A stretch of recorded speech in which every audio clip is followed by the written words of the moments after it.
ഹിന്ദു ഐക്യവേദി നേതാവ് Shri R V Babu കൂടി നമ്മളോടൊപ്പം ചേരുന്നുണ്ട്. ശ്രീ ആർ വി ബാബു, ഈ ഒരു വിഷയം മലപ്പുറത്ത് ഇങ്ങനെ ഒരു കൂട്ടായ്മ സംഘടിപ്പിച്ചത് വലിയ ആശങ്ക പൊതുജനങ്ങൾക്കിടയിൽ ഉണ്ടാക്കുന്നു എന്നതിൽ തർക്കമില്ല.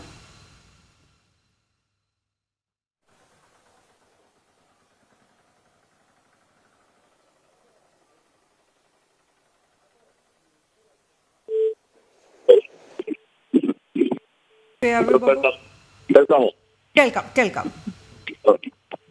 ഇതര സംസ്ഥാന തൊഴിലാളികൾ എന്ന് പറയുമ്പോൾ ബംഗ്ലാദേശ്, ബീഹാർ, അല്ലെങ്കിൽ തമിഴ്നാട്, ഒറീസ, ബീഹാർ തുടങ്ങിയിട്ടുള്ള സംസ്ഥാനങ്ങളിൽ, ആസാം തുടങ്ങിയിട്ടുള്ള സംസ്ഥാനങ്ങളിൽ നിന്നാവാനാണ് സാധാരണഗതിയിൽ സാധ്യത. കാരണം അവിടെ നിന്നാണ് ഏറ്റവും കൂടുതൽ കേരളത്തില് സംസ്ഥാന തൊഴിലാളികളുള്ളത്.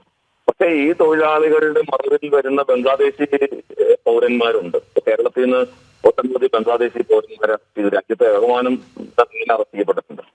ഈ ഇതര സംസ്ഥാന തൊഴിലാളികളുടെ മാത്രമാണ് നിയമങ്ങൾ വെക്കുന്നത്. ഇത് ആസൂത്രിതമായിട്ട് ഇത്തരം ആളുകൾ തങ്ങളുടെ മതത്തിന്റെ ആവശ്യത്തിന് വേണ്ടി ഉപയോഗിക്കാനാണ് എന്ന സംശയം കുറെ നാളുകളായിട്ട് നമുക്ക് കേരളത്തിലുണ്ട്. ഇപ്പോ കിറ്റക്സിൽ ഉണ്ടായ സംഭവം നമുക്കറിയാം. അതല്ലെങ്കിൽ CIA പ്രക്ഷോഭകാലത്ത് ഈ ഇതര സംസ്ഥാന തൊഴിലാളികളെ അണിനിരത്തിക്കൊണ്ട് നടത്തിയ പ്രക്ഷോഭങ്ങളുണ്ട്. അതേപോലെ തന്നെ പോപ്പുലർ ഫ്രണ്ട് ഈ ചില സന്ദർഭങ്ങളിലെ പ്രതിഷേധ പരിപാടികളിൽ വ്യാപകമായിട്ട് രാത്രികാലങ്ങളിൽ ഇതര സംസ്ഥാന തൊഴിലാളികളെ അണിനിരത്തിക്കൊണ്ട് പ്രകടനങ്ങളും പൊതുയോഗങ്ങളും നടത്തിയ ചരിത്രമുണ്ട്. അപ്പൊ ഇത്തരം പരിപാടികളൊക്കെ മതപൂർവ്വ സംഘടനകളുടെ ശക്തി കേന്ദ്രങ്ങളായിട്ട് അല്ലെങ്കിൽ ശക്തിയായിട്ടാണ് ഈ ഇതര സംസ്ഥാന തൊഴിലാളികളെ കൊണ്ടു നടക്കുന്നത്. പല ആളുകളെയും ഈ മയക്കുമരുന്നും അതേപോലുള്ള കാര്യങ്ങൾക്കും വേണ്ടി അതിന്റെ കരിയർമാരായിട്ടും വിതരണക്കാരായിട്ടും ഒക്കെ പ്രവർത്തിക്കുന്ന ഇതര സംസ്ഥാന തൊഴിലാളികൾ, അവർക്ക് മതതീവ്രവാദ സംഘടനയുമായിട്ടുള്ള ബന്ധം, ഇതൊക്കെ വളരെ ഗൗരവമായിട്ട് ചർച്ച ചെയ്തുകൊണ്ടിരിക്കുന്ന ഒരു കാലമാണ്. ഈ സന്ദർഭത്തിലാണ് മലപ്പുറം ജില്ലയിൽ, പ്രത്യേകിച്ച് മലപ്പുറം ജില്ലയിൽ ഇത്തരം ഒരു ഇതര സംസ്ഥാന തൊഴിലാളി സംഘം എന്ന പേരിൽ സംഘടിപ്പിക്കുന്നത്. ഇത് അങ്ങേറ്റം ആശങ്കയുണ്ടാക്കുന്നതാണ്. നമ്മുടെ ആഭ്യന്തര സുരക്ഷയെ ഗൗരവമായി ബാധിക്കുന്ന ഒരു വിഷയമായിട്ട് വേണം കാണാൻ.